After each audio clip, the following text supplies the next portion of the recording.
कर सकता है। हम लोग का एम्प्लॉयमेंट का जो सोर्स है वो कोल इंडिया है। बीसीसीएल आपको ही पता है sir, one of the oldest subsidiary of Coal India है, जो पिछले 8 साल से वैकेंसी नहीं दिया है।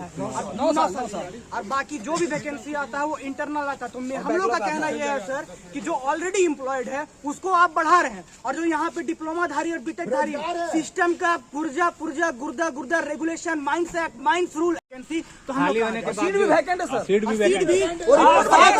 एक मिनट शांत रहिए। स्टैंडिंग कमेटी का जो मीटिंग हुआ था, रेड्डी सर जो कोल मिनिस्टर रेड्डी सर थे, सुनिए सर, सुनिए, अभी आप सुन रहे तो सुन लीजिए सर। कोल मिनिस्टर जो 12th स्टैंडिंग कमेटी का जो मीटिंग हुआ था, उसमें बाइपार्टाइट जो मीटिंग होता है डीजीएमएस में, डीजी साहब थे, जो भी थे, और सारे कोई जो मैन पावर का एक बजट होता है वो निकाला गया। रेड्डी सर खुद से सर अपने से सबको सारी सब्सिडीज को फॉरवर्ड किए कि जितना भी मैन पावर का शॉर्टेज है, स्टैचुरी पोस्ट मतलब सेफ्टी से कॉम्प्रोमाइज, स्टैचुरी पोस्ट अगर नहीं भरा जाएगा। माइनिंग के माध्यम से यही कहना चाहते हैं कि धनबाद की सरजमीन पे जो प्रदर्शन हो रहा है, तो यहाँ पे सबसे बड़ी जो कंपनी है वो बीसीसीएल है।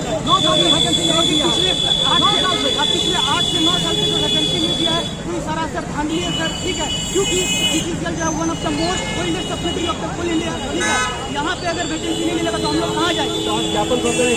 बिल्कुल जी सर, हम लोग बोले हैं कि सारे जो पीएमडी है, जितना भी जो भी है, सारे की जगह पे ज्ञापन सौंपना है, और सबको एक स्ट्रिक्टली फॉरवर्ड किया गया है कि जो भी स्ट्रिक्टली पोस्ट है उसको जल्द से जल्द आगे का हम लोग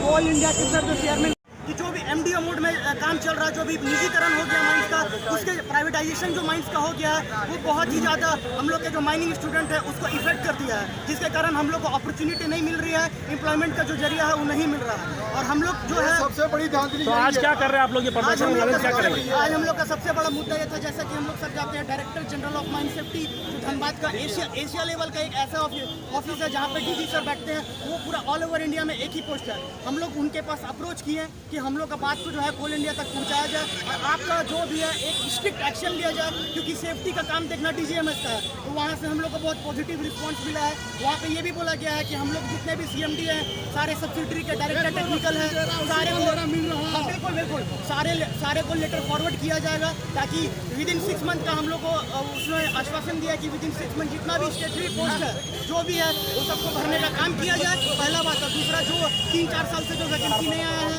जो भाई लोग का एज लैप्स किया है, तो 5 साल का उपयुक्त एज रिलैक्सेशन दिया जाए। तीसरा बात यह है कि जो डीजी सर थे, जो कि बहुत ही ऊपर पोस्ट के हैं, वो हम लोग के सपोर्ट में आए, और हम लोग को बहुत अच्छी तरीके से आश्वासन दिए हैं कि जितने भी माइनिंग स्टूडेंट लोग हैं जिसको 6 साल लग जाता है, ये और ब्रांच का नहीं है कि 3 साल में ऑलरेडी डिप्लोमा कंप्लीट हो गया और जॉब ले लीजिए। ना हम लोग का कैंपस प्लेसमेंट होता है, ना ही कुछ होता है। हम लोग को मात्र एक भरोसा है, कोल इंडिया, जो कि निजीकरण हो गया है। तो हम लोग कहाँ जाएंगे? हम लोग भूखे नहीं मर सकते। जब आश्वासन मिल गया तो आज प्रदर्शन के माध्यम से क्या कहना चाहते हैं? प्रदर्शन के माध्यम से यही कहना चाहते हैं कि धनबाद की सरजमीन पे जो प्रदर्शन हो रहा है, तो यहाँ पे सबसे बड़ी जो कंपनी है वो बीसीसीएल है, जो कि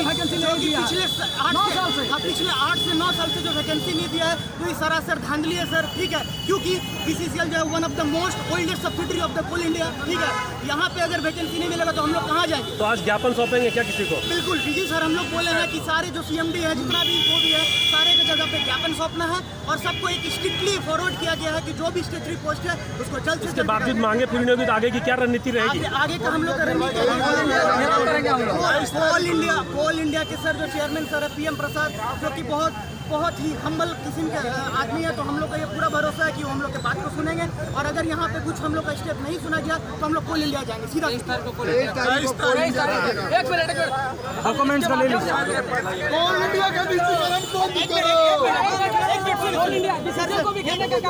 एक